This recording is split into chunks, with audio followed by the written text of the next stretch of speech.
Hey there. Welcome back to FOGMAN Stories, the channel where real ghost stories come to life. If this is your first time here, then you're in for something special. This is where the line between the living and the dead gets a little blurry.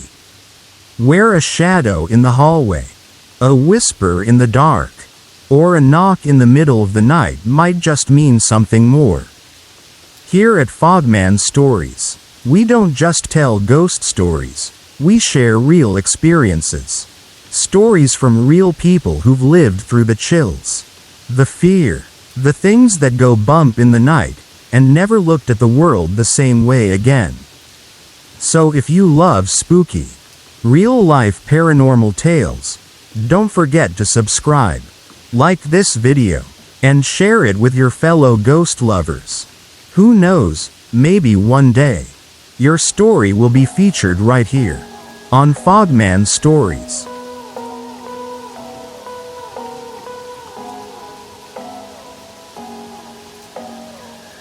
Story 1. You know, I've never been the type to talk much about the strange things I've seen.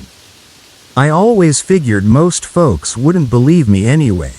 But after reading some of the stories others have shared, I realized I'm probably not the only one who's had weird stuff happen to them. Maybe talking about it might help me understand it better too.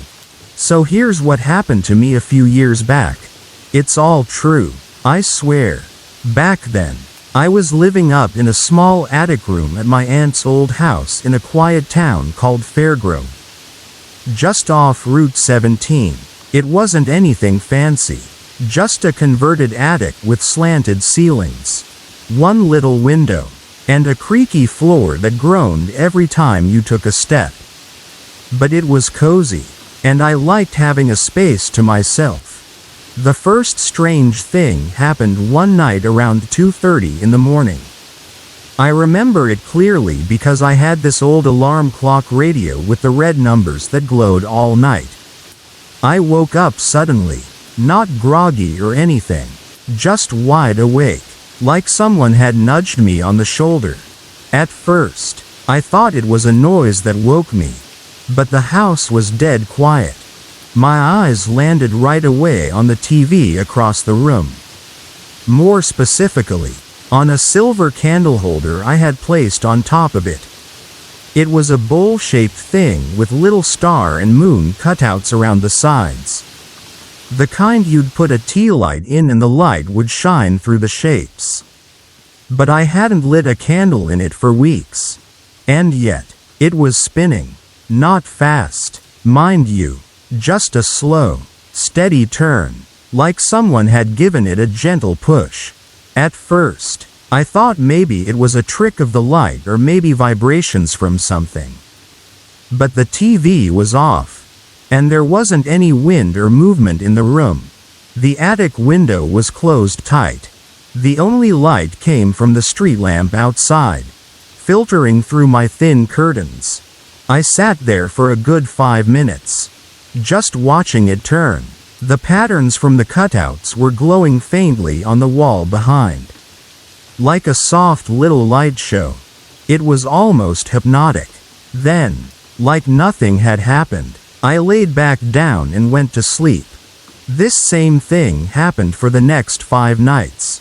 Each time, I'd wake up right around the same time. And each time, my eyes would snap to the candle holder, which would be spinning again, like it was waiting for me. I wasn't scared, weirdly enough, just curious. By the 5th night, my curiosity got the best of me. I sat up with the intention of really watching it, not just glancing.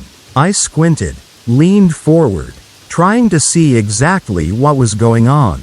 That's when I noticed something that shook me to my core. The candle holder wasn't just spinning. It was floating, not high, just about 2 inches above the TV, but definitely not touching anything. There was no stand, no trick, no string. Just this silver bowl slowly turning in midair. I panicked. I hit the bed like someone had thrown me down and pulled the covers over my head. My heart was pounding, and I tried to tell myself it was just a dream or maybe sleep paralysis or something like that. I stayed under those blankets until morning. The next night, I woke up again. Same time. But this time, I didn't dare look. I laid still, eyes closed, hoping it would go away. I was scared stiff, not just because of what I saw, but because deep down, I knew it was real. It wasn't a dream. I wasn't making it up. Over the next few weeks, I started to avoid sleeping in the attic altogether. I made excuses to crash on the couch downstairs, saying it was cooler, or that the attic was too dusty. Eventually, I moved into my cousin's old room when he went off to college. I left the candle holder behind. But here's where it gets weirder. About a year later, my younger cousin Lily came to stay for a few days during summer break. She was maybe 10 years old then. My aunt asked if she could sleep in the attic room. I hesitated, but didn't say anything. I figured, maybe it was all in my head anyway. That first morning after Lily spent the night up there, she came down to breakfast quiet as a mouse. Normally she was all chatter and jokes. But that morning, she looked pale and nervous. When my aunt asked what was wrong, she shrugged and said she thought she saw something moving in the dark. Said it looked like a bowl spinning in the air. I nearly dropped my coffee. I took her aside later that day and gently asked more about it. She said she woke up in the middle of the night and saw something silver twirling above the TV. She didn't even know there was a candle holder up there. She described it exactly the way I remembered it. That was enough for me. I went up there, took the candle holder, and threw it out in the garbage that afternoon. I didn't care how pretty it looked. I didn't care if it was some old family trinket. I just wanted it gone. Nothing else strange happened in that room after that. At least, not that I know of. My aunt eventually remodeled the attic, turned it into a storage space. No one sleeps up there anymore. I still think about that candle holder sometimes. Wonder if someone picked it up off the curb. If it ended up in someone else's house. I don't know if what I saw was a ghost, or some kind of energy, or maybe something darker. I don't pretend to have all the answers.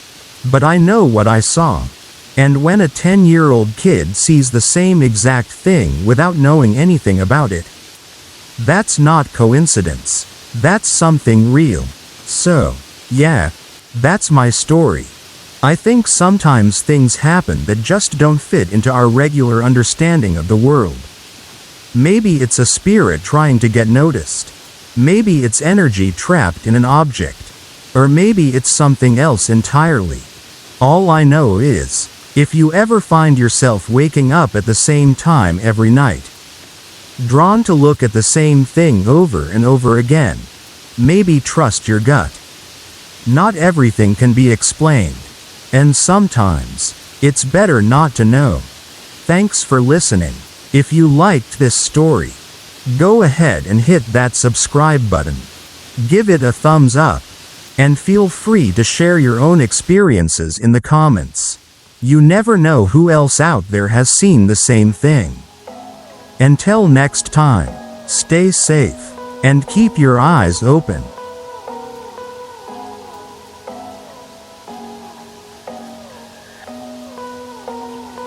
Story 2. You know, some memories just stick with you no matter how long it's been. And this one, well, let's just say I'll never forget it.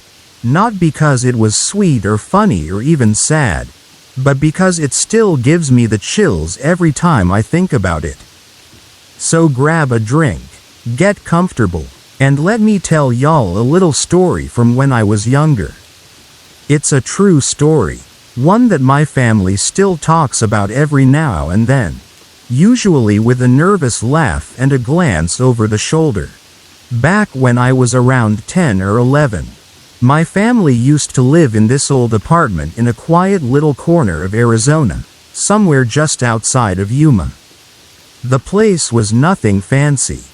Just your regular two-bedroom spot with creaky floors and those thin walls where you could hear the neighbors sneeze. My mom, dad, me, and my little sister Ellie. That was our little gang back then. Ellie was only 5 at the time. She was the sweetest little thing, always hugging her stuffed animals. Always talking to herself like kids do. I didn't think much of it at first. You know how little kids are. Always off in their own worlds. But after a few weeks in that apartment, things started to get weird. It all started with Ellie's new imaginary friend. She called him Bob. Now, Ellie never had an imaginary friend before, so it kinda caught us off guard. One evening, I heard her in the living room, sitting cross-legged in the corner near the heater vent, just chatting away. I peeked in, and there she was, looking dead serious like she was having a grown-up conversation. "Who you talking to?" I asked. She looked up and said, real calm like, "Bob. He used to live here." I blinked. "What do you mean?" He said this was his house. But he said it's okay we live here now. Now, I ain't gonna lie, that gave me the creeps. But I told myself she was just making stuff up. Maybe she heard mom or dad say something. Or maybe she caught it on the TV or something. Kids got wild imaginations, right? But that wasn't the end of it. Every night, Ellie would go sit in the same corner and whisper to Bob. Sometimes she'd giggle, sometimes she'd go quiet and just stare at the wall. And every now and then, she'd say stuff like, "Bob doesn't like the closet," or, "Bob says someone's coming." I started sleeping with the light on. One night, it must have been around midnight, I got woken up by a voice. A deep voice. I couldn't make out what it was saying. But it was low, like someone mumbling right outside my bedroom door. I sat up, heart pounding. I looked over, and my bedroom door was cracked open. Just enough to see a bit of the hallway. And there was Ellie. She was sitting cross-legged by the closet, talking. But this time, I heard another voice answering her. A grown man's voice. I didn't move. I didn't breathe. I just sat there frozen, listening to this creepy-ass conversation in the middle of the night. I couldn't see anyone with her. But the voice was real. As real as my own. The next morning, I told my parents. They kinda brushed it off at first. Dad said maybe I was dreaming. Mom said Ellie's just playing around.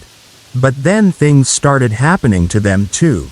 A couple nights later, Mom was heading to the bathroom when she stopped dead in the hallway. She said she saw the shadow of a tall man standing just outside Ellie's room. When she flipped the light on, nothing.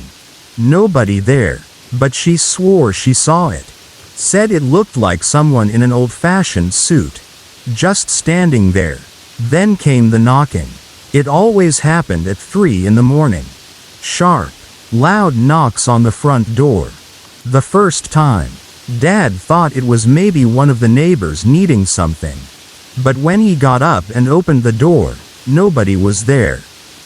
The next night, it happened again, and again, always at 3, always the same loud, deliberate knocking, and always, nobody outside. So one night, Dad decided he was gonna stay up and catch whoever it was. He sat in the living room with the lights off, just waiting. Sure enough, right at 3 a.m., bang bang bang. He jumped up, threw the door open, and nothing. Not a soul on the porch. He even checked the parking lot. Nothing but empty cars and silence. That's when Dad finally believed us. Meanwhile, Ellie was getting more and more attached to Bob. She started bringing him toys. She'd sit at the table and ask us to make a plate for him. One time, she even asked Mom to move the sofa so Bob could sit next to her. It was like he was a part of the family, except none of us could see him. And the worst part? Ellie got this huge teddy bear for her birthday. And guess what she named it? Bob. He says he likes this one. He wants to stay here with me. That was the last straw. The next day, Dad put in a notice with the landlord. Within 2 weeks, we were gone. We moved to a house a few towns over, nothing fancy. But it felt lighter somehow. Warmer. And Ellie? She stopped talking to Bob. Never mentioned him again. We asked her once, months later, if she remembered anything about that apartment. She just looked confused and said, "That wasn't our house. That was Bob's house." To this day, I still sleep with the light on sometimes. Not because I think Bob followed us or anything, but because once you hear a voice that shouldn't be there, once you see shadows that don't belong, you never really forget. I don't know who lives in that apartment now. I don't want to know. But if you're ever looking for a place to rent in a quiet little town outside Yuma, maybe skip the one with the corner heater vent. Some folks say kids just have wild imaginations. Maybe that's true, but sometimes, I think they see things the rest of us don't. Maybe they're closer to whatever's on the other side. Maybe they haven't forgotten how to look. Whatever the case, I'll tell you one thing. I ain't never ignoring a kid's imaginary friend again. And hey, if you liked this story, don't forget to hit that subscribe button and stick around for more real-life ghost tales. 'Cause trust me, I got plenty more where that came from.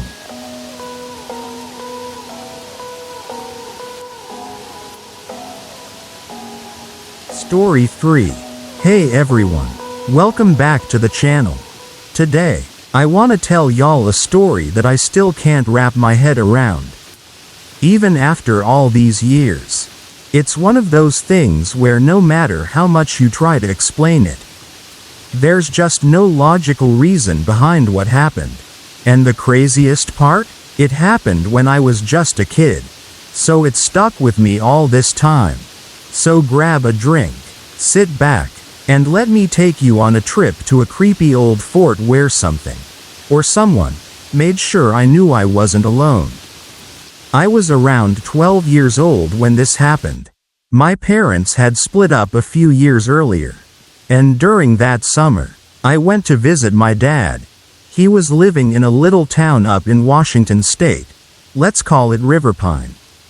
My dad had recently remarried.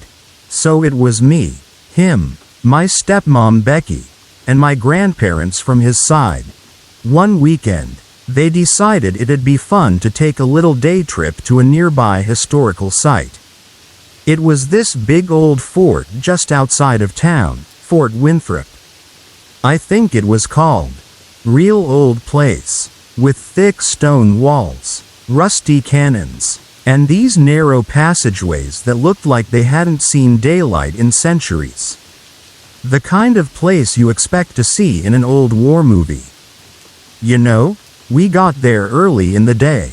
The sun was out, but there was this heavy fog rolling in from the coast. And the air smelled like salt and damp moss. I remember thinking the whole place felt kinda off. Not in a "I'm scared" way. Just this weird chill, like the air itself was thicker inside those stone walls. But hey, I was a curious kid. And forts were cool. At first, it was just like any other tourist spot. My dad was reading plaques out loud. Grandpa was making jokes. Grandma was complaining about the stairs. And Becky was snapping pictures. We wandered through a bunch of empty rooms. Old barracks, storage chambers, that kind of stuff. Some rooms had glass displays with old uniforms and muskets. Others were just bare. There was this one room, We'll call it the quartermaster's room.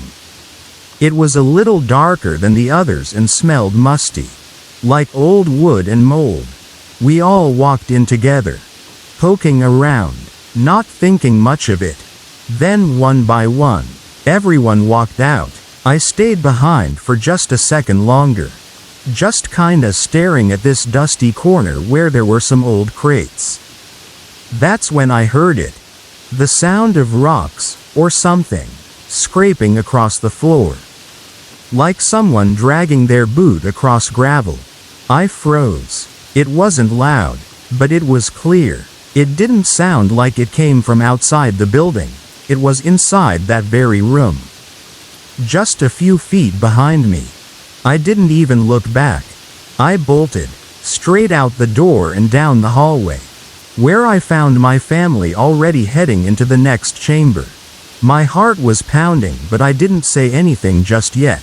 I wasn't sure if maybe I imagined it or what.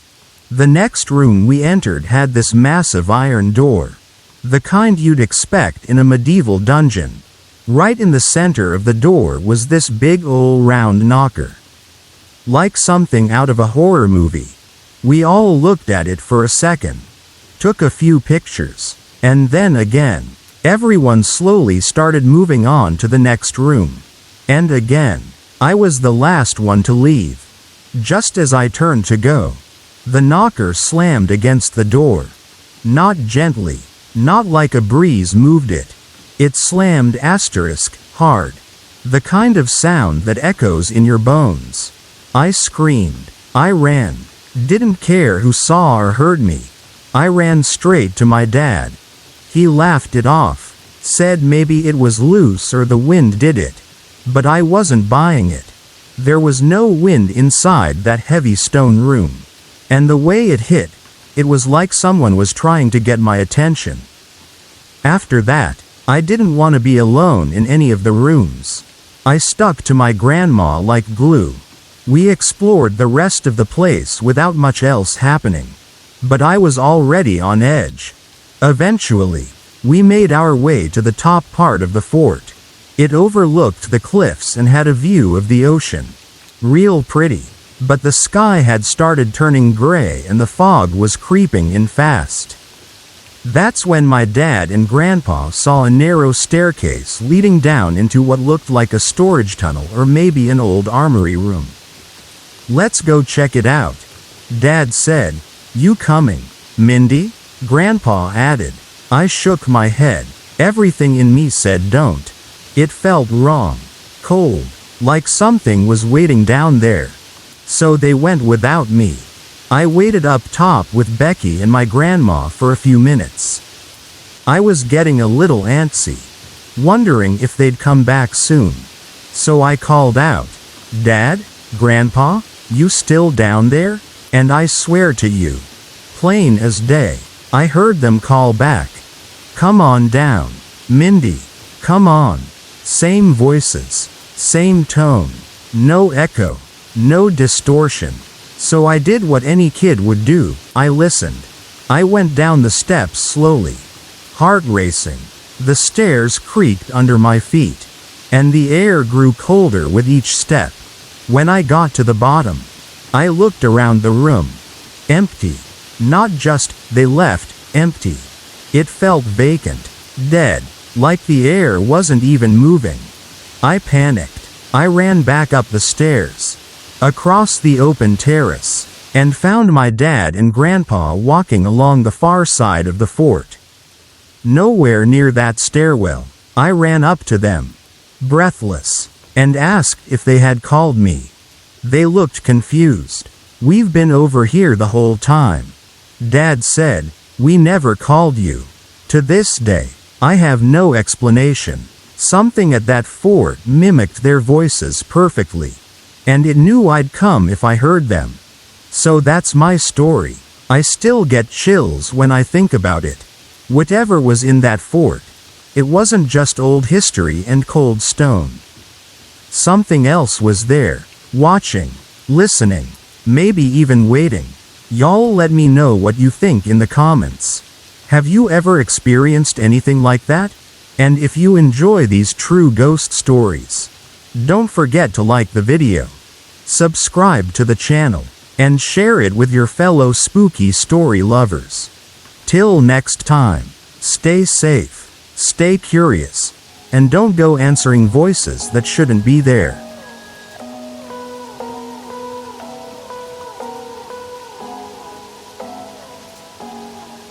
Story 4. Alright y'all, before we get into this one, let me just say, some stories hit different, and this one right here, it's not about a haunted house or some creepy forest. It's personal, it's about family, about things we feel deep in our bones even when we can't explain them.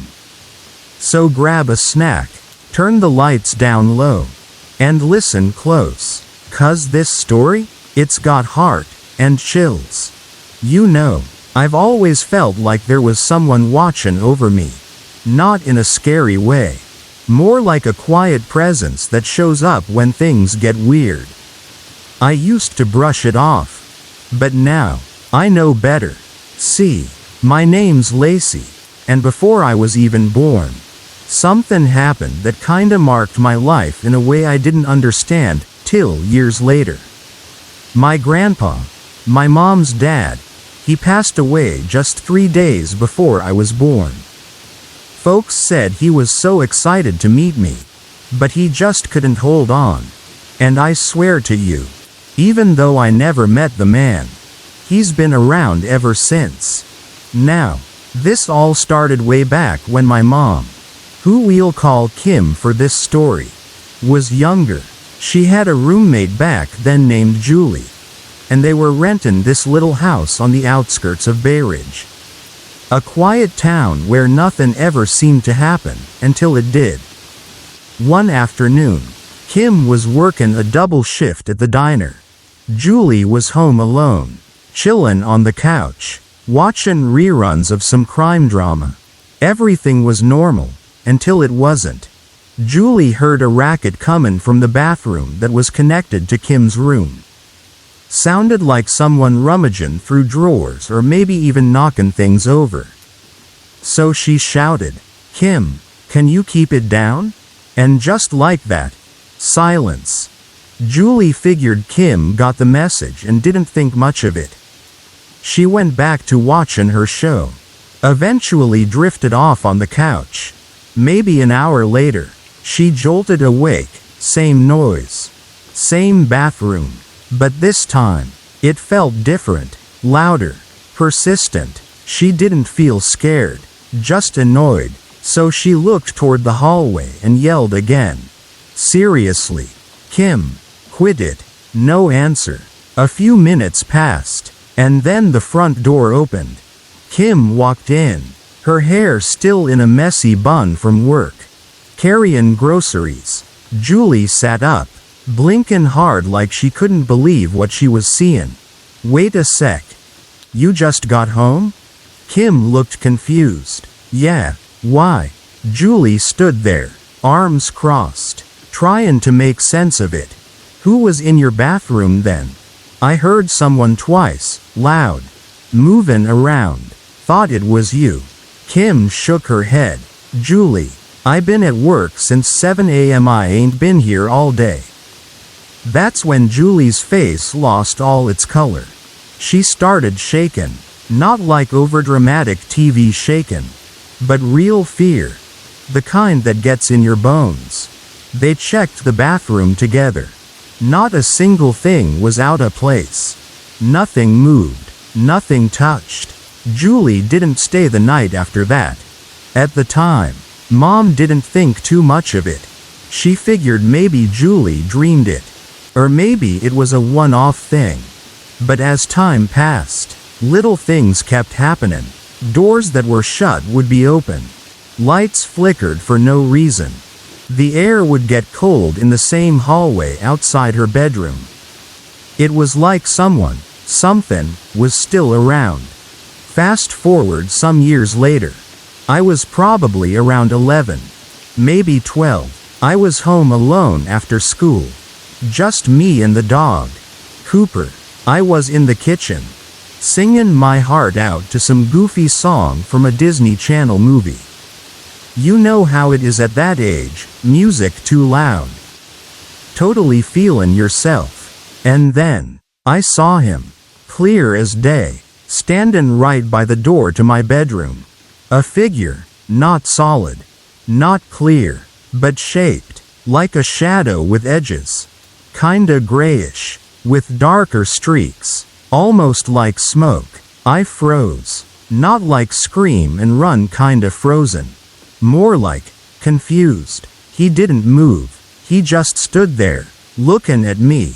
I couldn't see a face. But somehow I knew it was him. My grandpa.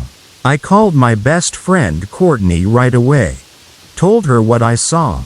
She didn't freak out or call me crazy.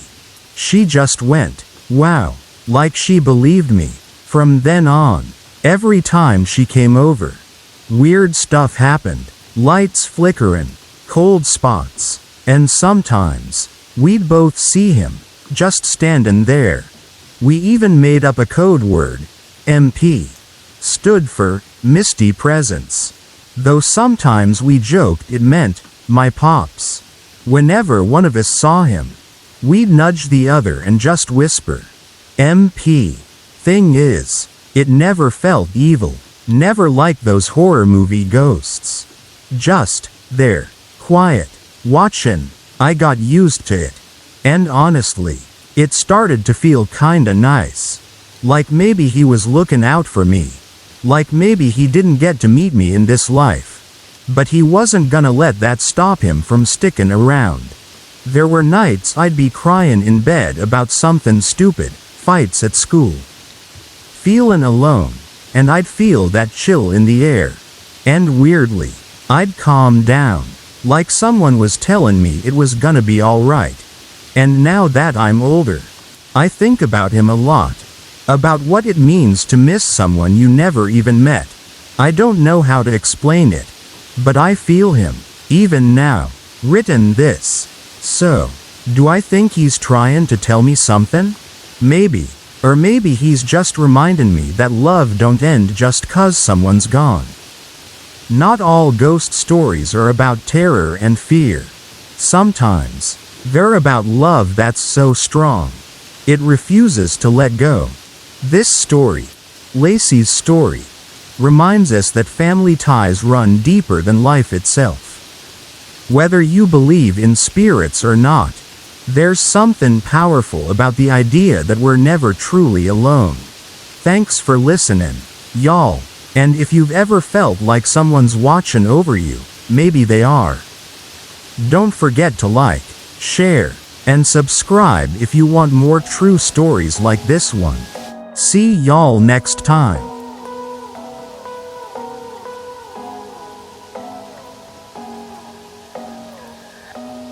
Story 5.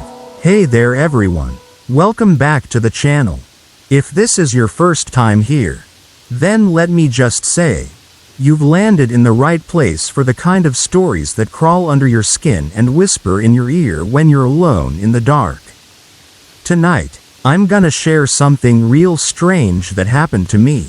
And I ain't just talking about a weird dream or some spooky noise in the night. I'm talking about something that felt real. Too real. So buckle up, grab a blanket, and maybe keep a light on.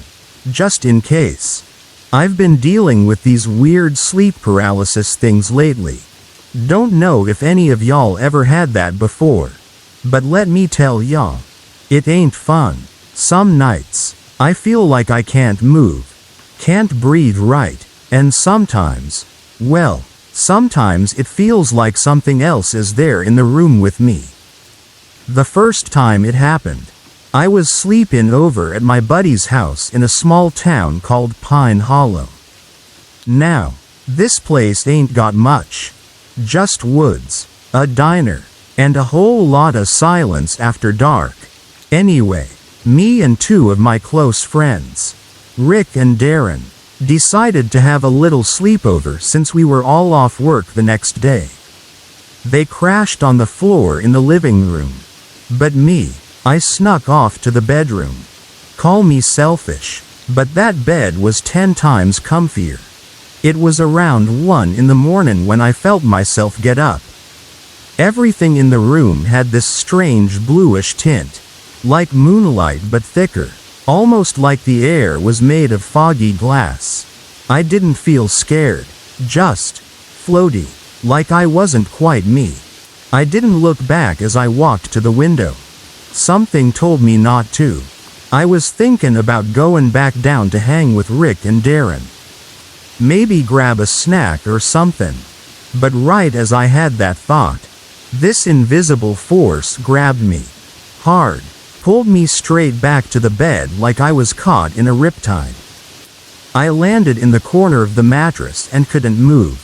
My chest felt tight, not like I couldn't breathe, but like someone was sitting on me, watching. Then I saw them. Hands. Just hands. Pale, soft-looking female hands starting to move over my upper body. I couldn't see a face. Just those hands and the way they felt, real gentle. But with purpose. Like they knew exactly what they were doing. Then came the kiss. Right along my rib cage. Soft and slow. It sent chills all up my side. I didn't feel scared. I should've, but I didn't. It felt good. Real good. And then I snapped awake. Still in that same corner of the bed. Gasping for breath like I'd been underwater. Now, I know what you might be thinking. That was just a dream. A weird one. Sure. But a dream nonetheless. Thing is, I swear on everything I love, it wasn't. I've had dreams before. This was different. The air had weight. The touch felt electric. And the way I woke up, curled in the same spot I was pulled to. It just didn't feel like no ordinary nightmare. Couple nights later, it happened again. This time I was in my own bed. Back in my apartment above the old hardware store on Main Street.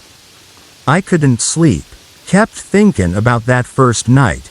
Then I remembered something my dad told me a while back, about this secret government project he was supposedly part of. Something called the Stargate Project. Where they did all this remote viewing stuff. Like out-of-body experiences and psychic observations. I never really bought into it.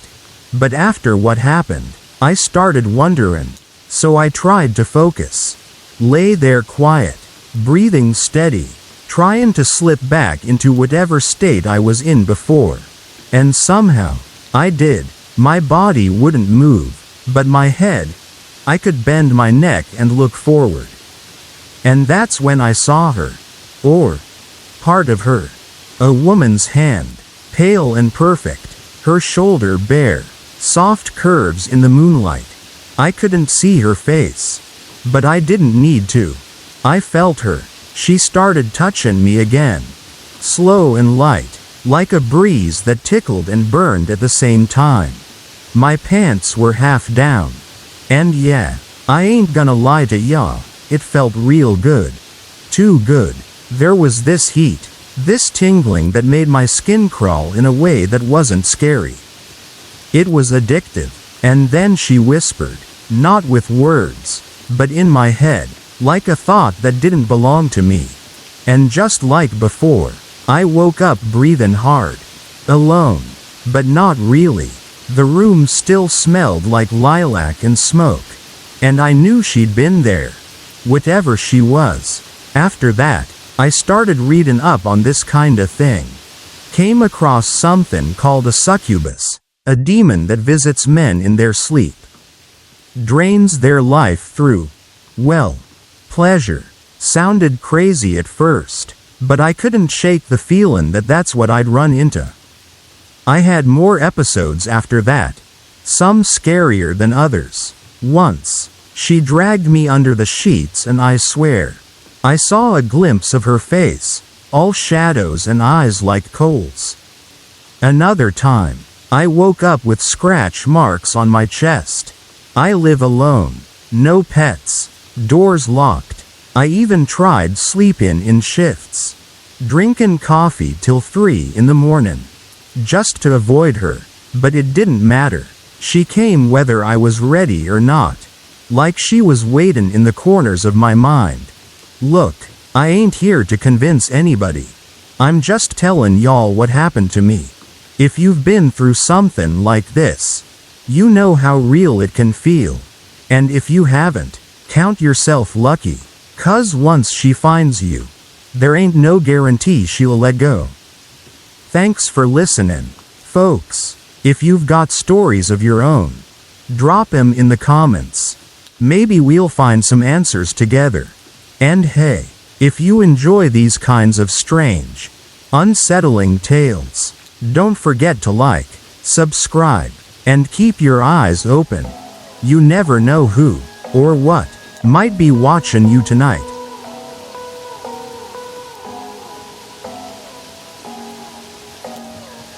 Story 6. Hey y'all. Before we get into it, let me just say this. Some things in life just can't be explained.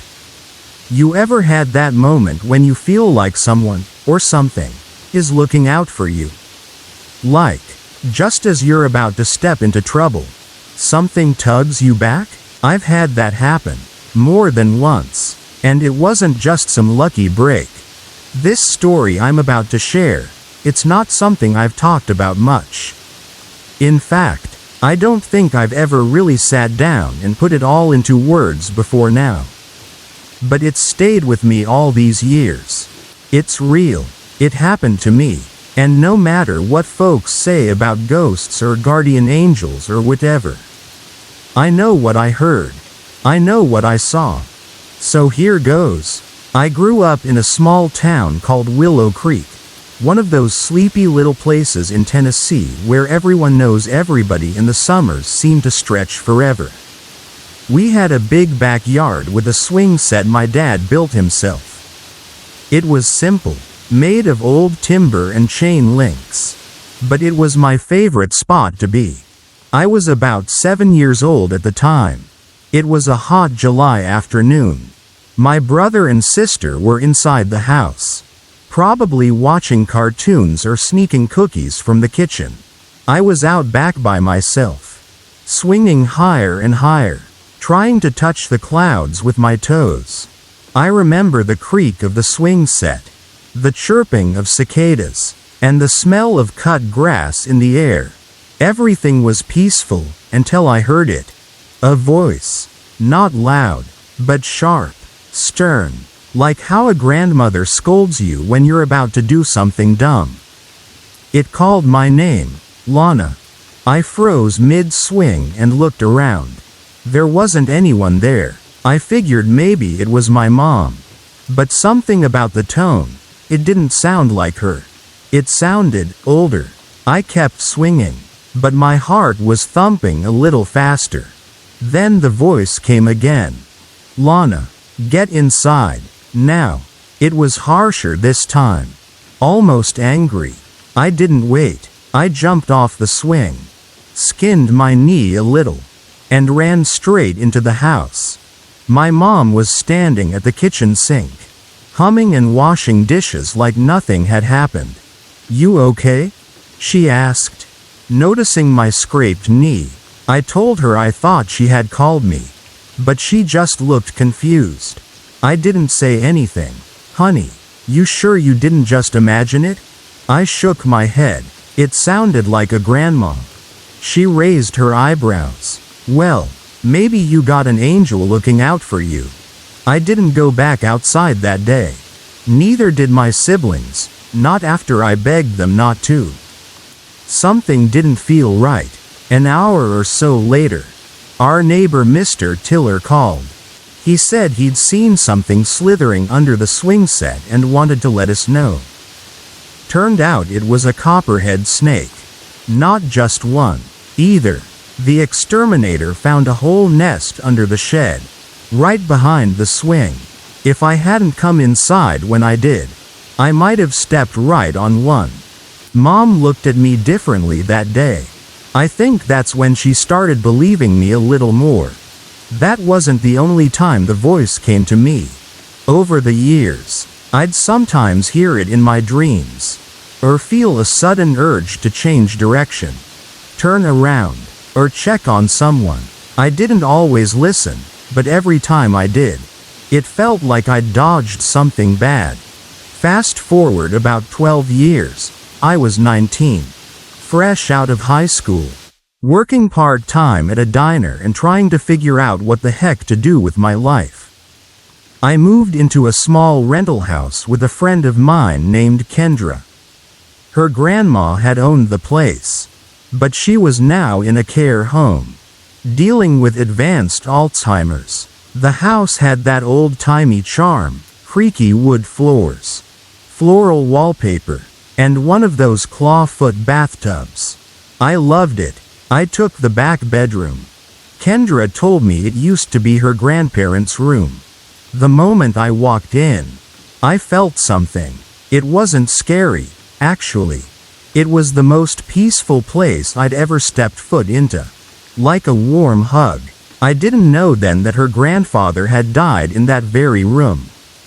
A month passed by. I started having strange dreams again, nothing specific. Just that same kind of hyper-real feeling. Like I was really there. One dream I had, I was walking through an orchard, and I kept hearing footsteps behind me. But every time I turned around, no one was there. That dream repeated 3 nights in a row. Then came the one that shook me. It was late. I'd been up reading. Finally turned the lights off around 2 a.m. I fell asleep fast. In the dream, I was at a lake with my little sister Maddie. We were fishing, which was strange, because I don't fish. Suddenly, Maddie leaned over the edge of the dock, slipped, and fell into the water. I jumped in after her, pulled her out, and rushed her to the hospital. The doctor said she'd swallowed too much water, and we needed to keep a close eye on her lungs. He warned that an infection could set in fast and told me to call 911 if anything changed. Then, we were back at home in the dream. Maddie started coughing and gasping. I reached for the phone. Then I woke up, wide awake, like I'd just been doused in cold water. I sat up, heart pounding, and the weirdest thing was, I felt like I had to do something. This part sounds silly now, but back then we used pagers. I paged my boyfriend, just to hear from someone. I even started dialing Maddie's number to make sure she was okay. But then I heard it, sirens. First faint, then closer. I thought maybe I'd accidentally called 911 in my sleep. As a kid, I had a habit of sleepwalking and acting out dreams. But when I looked out the window, my entire street was lit up, police cars, fire trucks, and an ambulance. They weren't at our house, though. They were next door. I watched as EMTs brought out our neighbor, Mr. Harmon, on a stretcher. Here's the crazy part. I worked part-time filing 911 reports at the precinct. I had access to all the emergency logs. The next day, I looked up the call. It came in at 2:53 a.m. A woman's voice, no name, just the address, and a calm but urgent message. My neighbor needs help. Please hurry. Then she hung up. I asked Mr. Harmon's wife what had happened. She said she'd been staying at her sister's place that night. Someone had called to say her husband had fallen. He had a heart attack and collapsed. Couldn't reach the phone. She swore it was a woman who called. But when the phone company traced it, there was no record of any outgoing call from her house. Later, when Mr. Harmon was recovering, I went to visit. I brought him some soup. Figured it was the neighborly thing to do. He looked at me, smiled, and said, "Thank you." I asked what for. He told me that when he fell, he couldn't move. He was scared, thought he was going to die. Then he saw someone, his old neighbor, George, who had passed away years ago. George stood in the living room and told him, "Don't worry, I'll get help." Then, Mr. Harmon saw George walk through the yard, up to our house, toward my bedroom window. Now, whether I was more open to these things, or if George just knew I'd act on the dream, I don't know. But I believe that dream was meant to push me into action. Even if I didn't make the call myself. Someone, used me as the channel. Maddie was perfectly fine. By the way, there was never anything wrong with her. But maybe using her in the dream was the only way they knew I'd sit up and take it seriously. I've come to believe that we don't walk through this world alone. Some folks call them guardian angels. Some think it's just instinct or luck. But I've lived through enough to know there's more to it than that. I don't think the woman's voice I heard as a kid was random. And I sure don't think that call to 911 came out of thin air. Something, or someone, is out there, watching, protecting, and sometimes, they step in when we least expect it. Thanks for sticking through my ramble, y'all. And if you've ever had an experience like this, where something just couldn't be explained, then maybe, just maybe, you've got someone watching over you too. Take care of yourselves, stay safe, and don't forget to listen to those gut feelings. They might just save a life. If you enjoyed this story and want to hear more true experiences like it, don't forget to like, comment, and subscribe to the channel. We've got plenty more tales coming your way, from the strange to the downright spooky. Until next time, friends.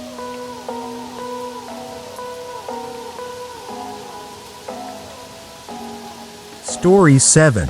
You know, some nights just feel off. Not scary right away, not loud or stormy, just that eerie, too quiet kind of night where the air feels heavier than usual. That was the kind of night I'm about to tell y'all about. And even now, years later, I still get goosebumps just remembering it. So hey there, welcome back to the channel. You ever had something happen that made no sense at all, but you just knew deep down it was real? Well, pull up a chair and let me tell y'all what happened to me that one fall evening. Back when I was around 15. I don't claim to understand it, but I swear to you, it happened just like I'm gonna say. It was a Thursday night, early October. The air had that crisp bite that told you Halloween wasn't too far off. I'd just gotten done helping my little sister, her name's Gracie, get ready for bed. She was 7 at the time, still afraid of shadows on the wall and needed her nightlight on. We lived in a small town called Maple Hollow. Just a sleepy place with a bunch of trees, 2 traffic lights, and not much else. Our house was a simple one-story with 3 bedrooms and a long creaky hallway. The kind where if you try sneaking to the kitchen at midnight, the floor tattles on you with every step.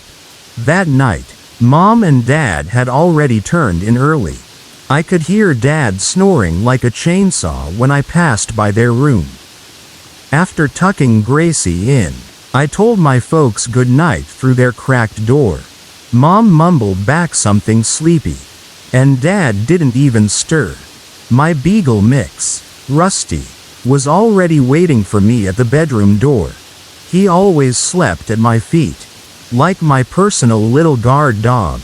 I turned off the lights, walked through the hallway, and climbed into bed. Rusty hopped up after me, spun a couple times in his usual circle, then flopped down with a grunt. I laid on my back, letting the silence sink in. And that's when things started. Just as I was easing into sleep, somewhere between dreaming and being awake, I heard it, a voice, right in my right ear. Jesse, clear as day, not a whisper, not loud, just there. like someone had leaned right over my bed and said my name. I jolted, heart thumping so hard it felt like it might knock loose my ribs. I looked around the room, but there was nobody. Rusty didn't move a muscle, still snoring. I sat up. My room was dimly lit by the moonlight peeking through the window blinds. Everything looked the same, but something didn't feel right. Still half frozen, I leaned down and looked under my bed. Empty. Then I padded across the hallway to Gracie's room. She was out cold, drooling on her unicorn pillow. The soft orange glow of her nightlight made her face look peaceful. No way she could have snuck into my room, whispered my name that close, and made it back without waking me. I stood there in her doorway for a good minute, just staring, trying to make sense of what I'd heard. But there was no sense to it. That voice, it said my name like it knew me. Back in my room, I flipped on the lamp. I didn't even try to sleep in the dark after that. My heart eventually settled down, and I must have drifted off with the light still on.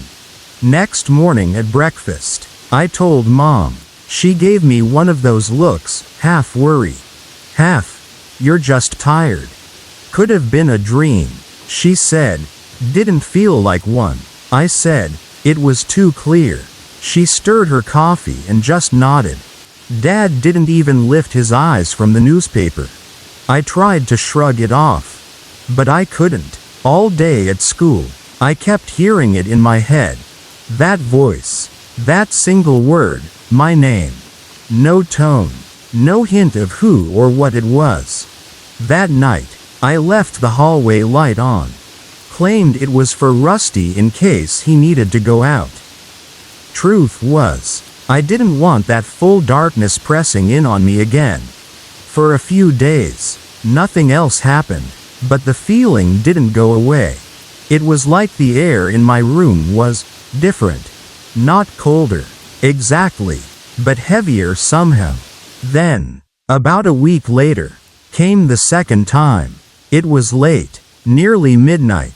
I'd just put my book down and was reaching to turn off the lamp.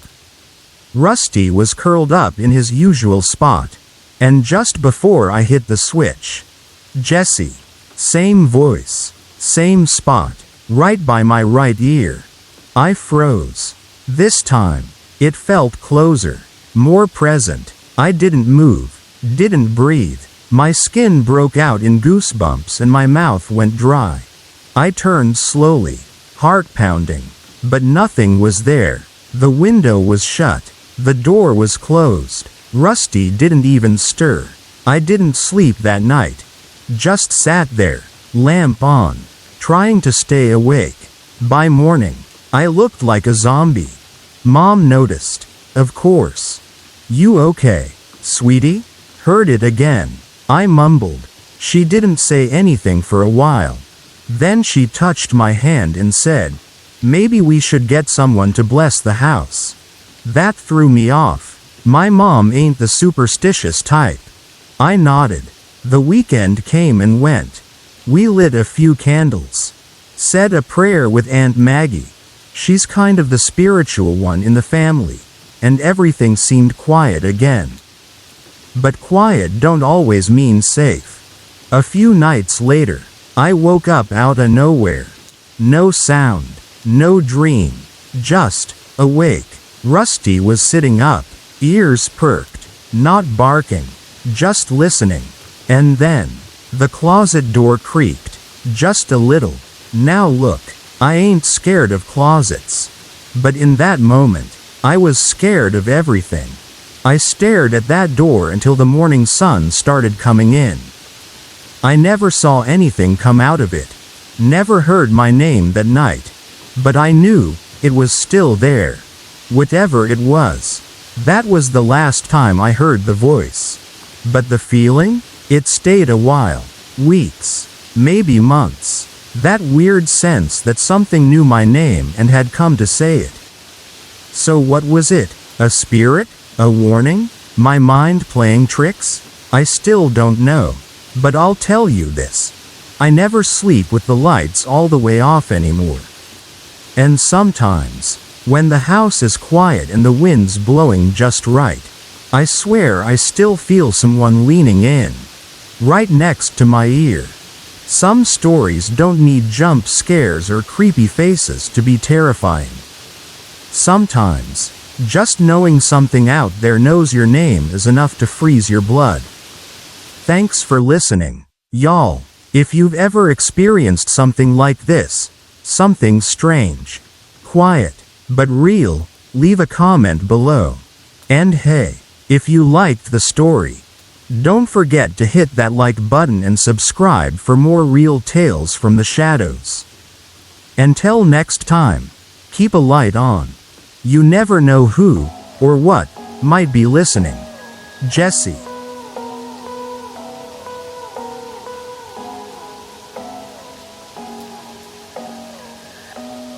Story 8.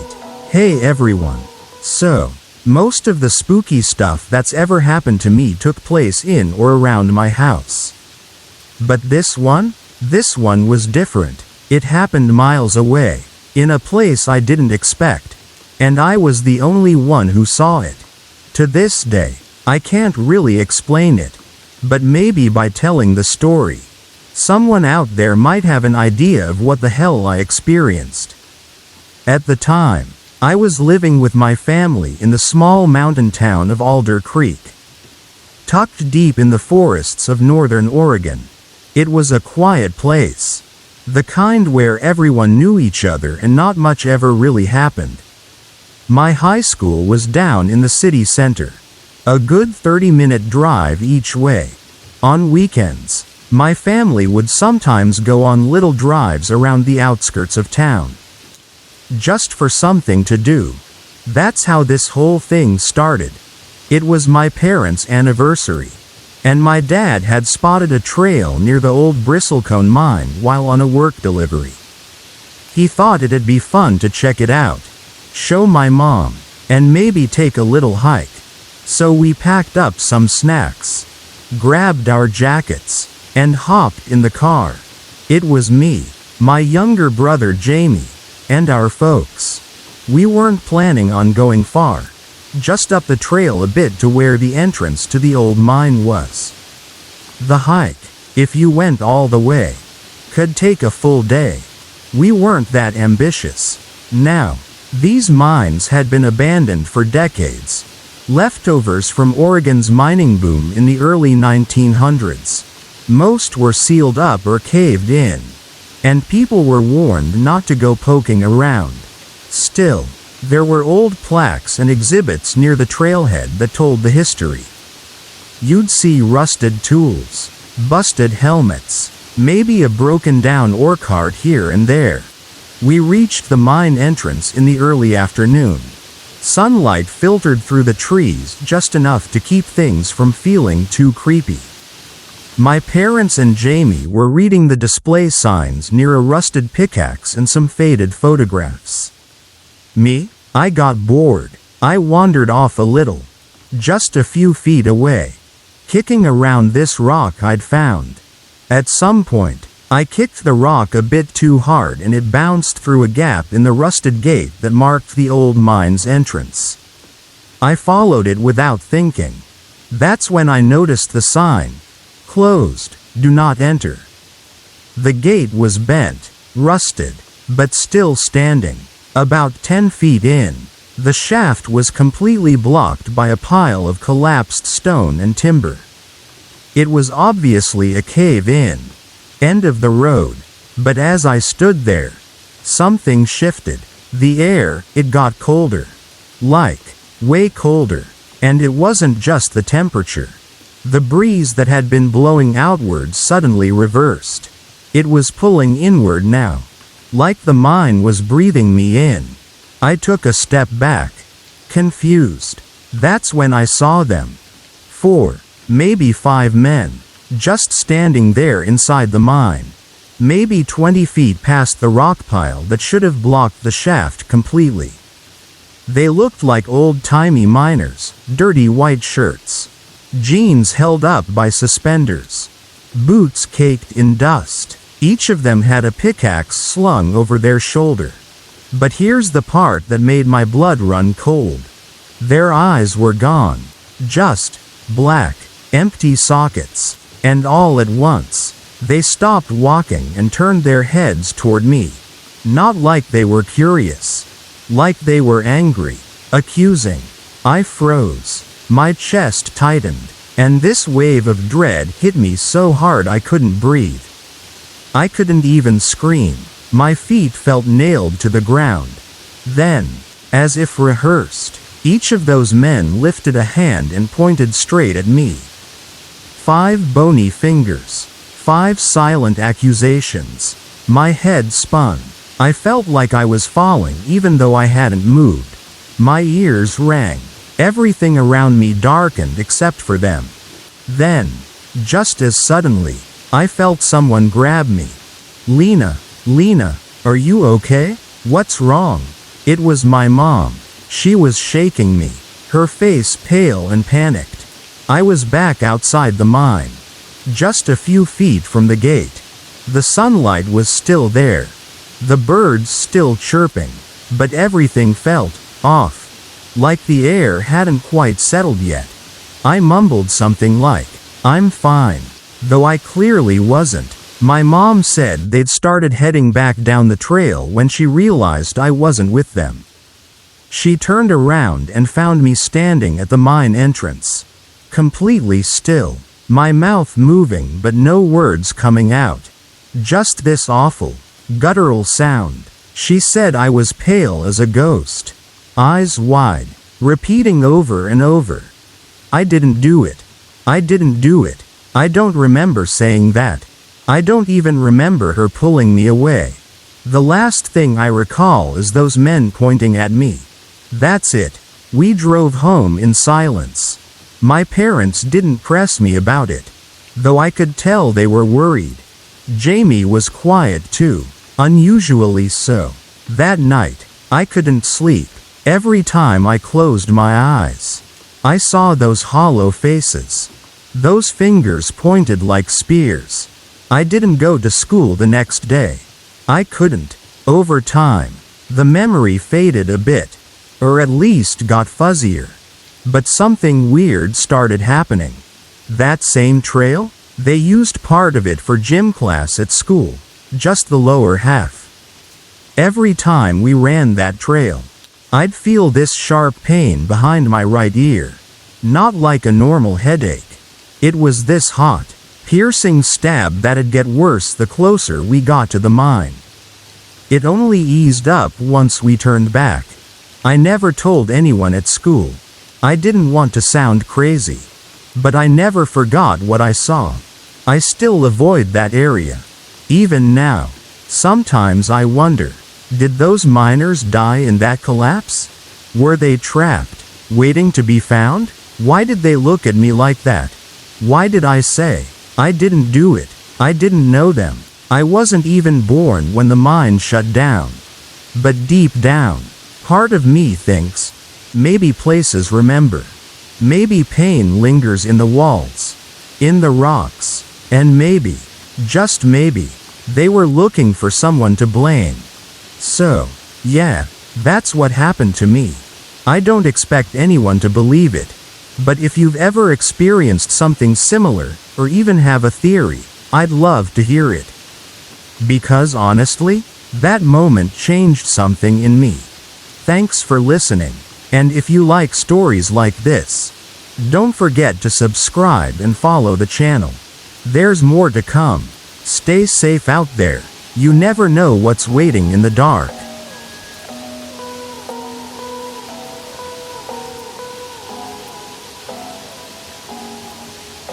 Story 9. Alright y'all, gather round, 'cause I've got one heck of a story to tell you today. This ain't one of those tales with jump scares and crazy monsters or nothing like that. This here's something real strange. Something that happened to me not too long ago. Right in the comfort of my own home. You ever get that feeling like someone's watching you? But when you look around, there ain't nobody there? Yeah, Well, it started just like that. So one quiet afternoon, I was sittin' on the couch, flippin' through channels, just enjoyin' some peace and quiet. It had been a long week, and I was lookin' forward to some downtime. The sun was spillin' through the blinds, castin' those soft golden strips of light across the carpet. You know the kind. Makes you want to nap right then and there.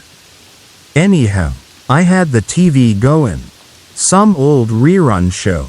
Nothin' too interestin'. When I thought I heard somethin' comin' from the kitchen. Not like a loud bang or crash. Just a soft shuffle. Like someone slidden their feet across the linoleum. I figured maybe I left a window open or something and the wind was blowin' something around. So I turned my head toward the sound. And froze. There, standin' right there at the entrance to the kitchen, was a man. Now, this wasn't just some burglar or stranger off the street. I can't explain it right.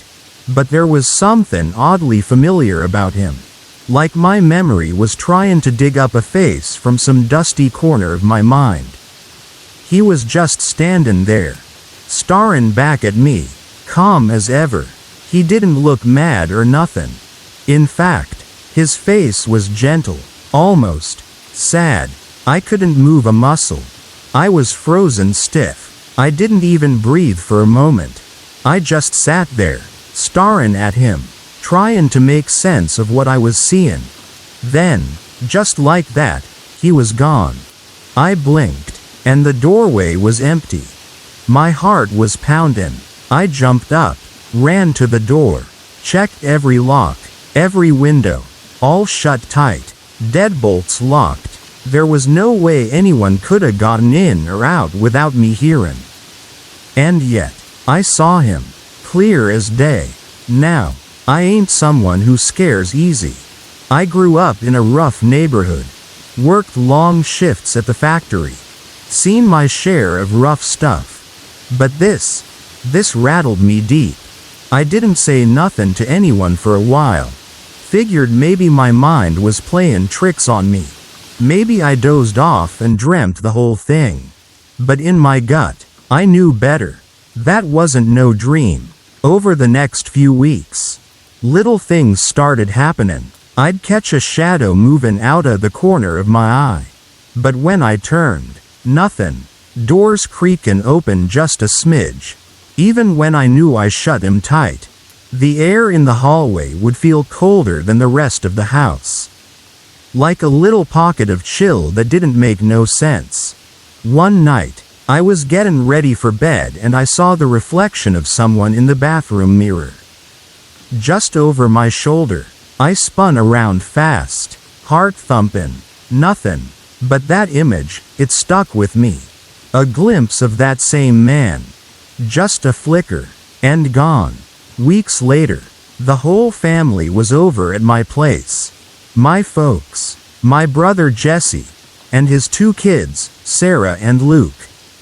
The house was full of laughter and noise. And for once, I felt relaxed again. My dad and Jesse were standing at the counter in the kitchen, talking about some tool or gadget they wanted to show us. My mom and I were in the living room, and they called us over to come look. We peeked into the kitchen. They showed us something, and we all had a little chuckle about it. Seemed like a normal evening. Later that night, after everybody left, it was just me and Mom chatting in the living room. Winding down, she looked at me kinda funny and said, "Did you see anything strange earlier?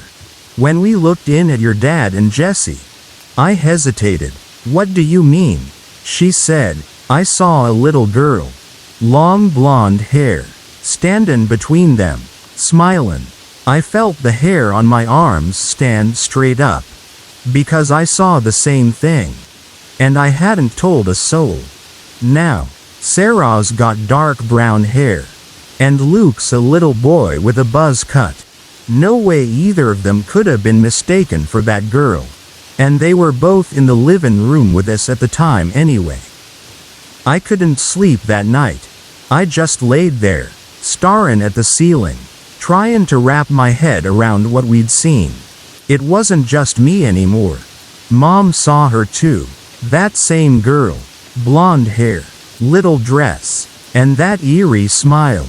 Who was she? What did she want? Why was she in my home?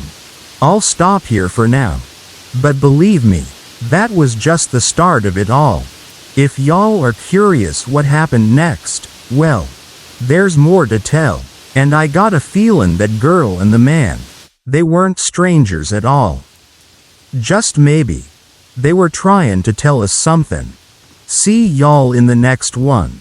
And hey, if this kinda story gives you chills too, don't forget to like and subscribe. There's more coming your way. Take care now.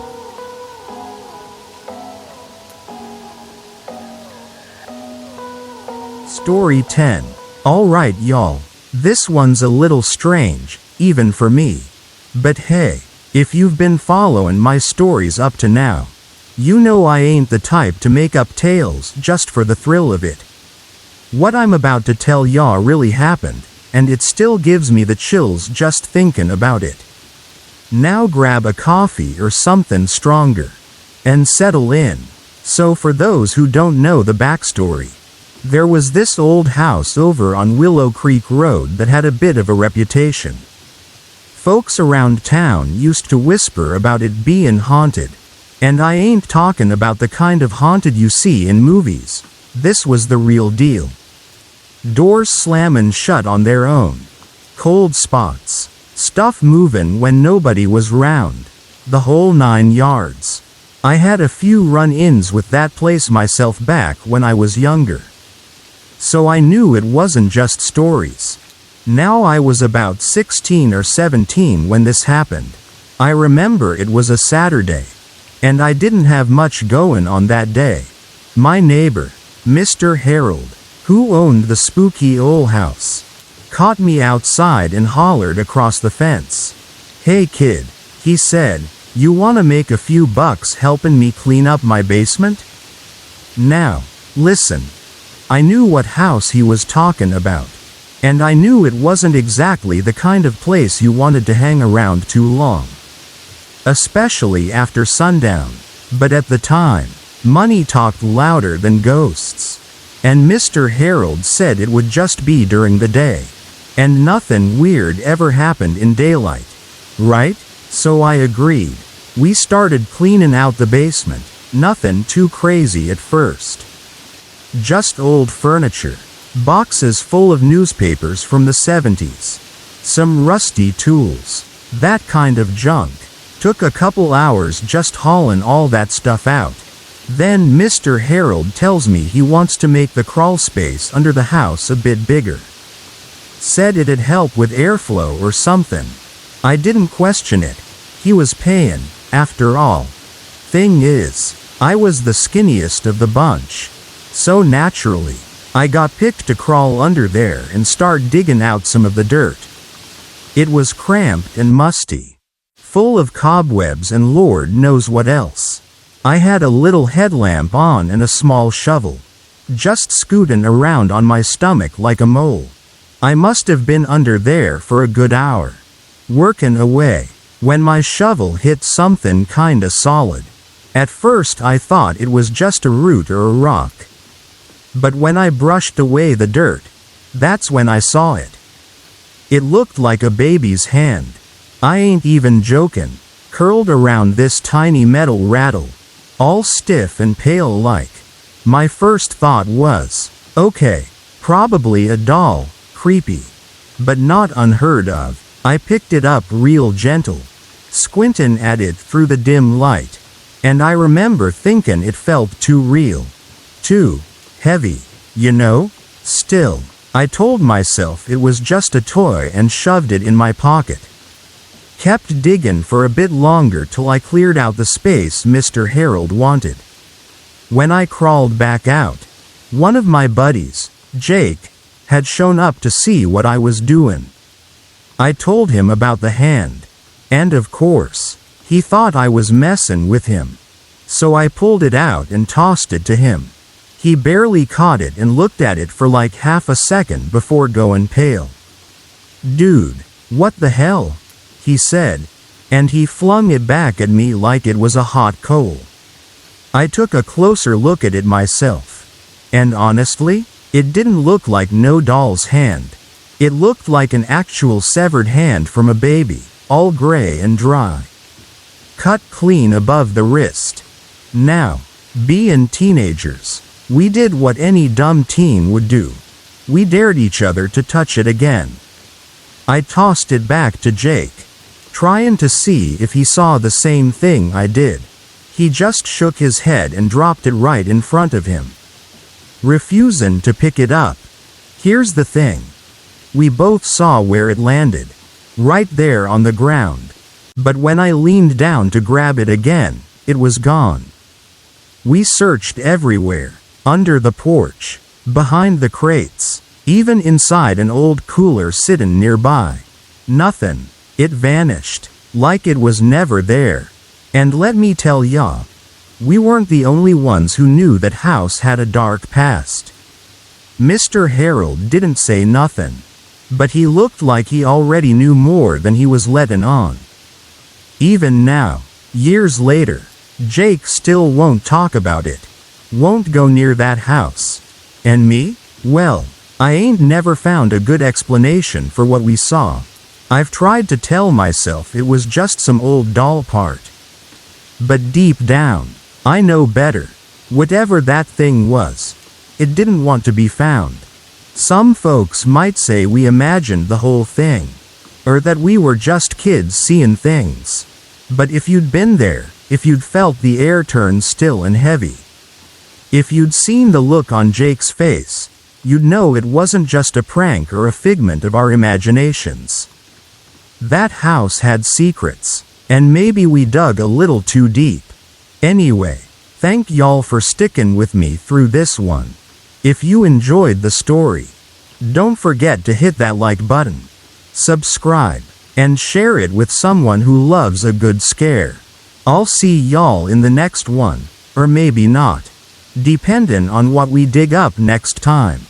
Take care now, and hey, maybe don't go digging under strange houses. Alright?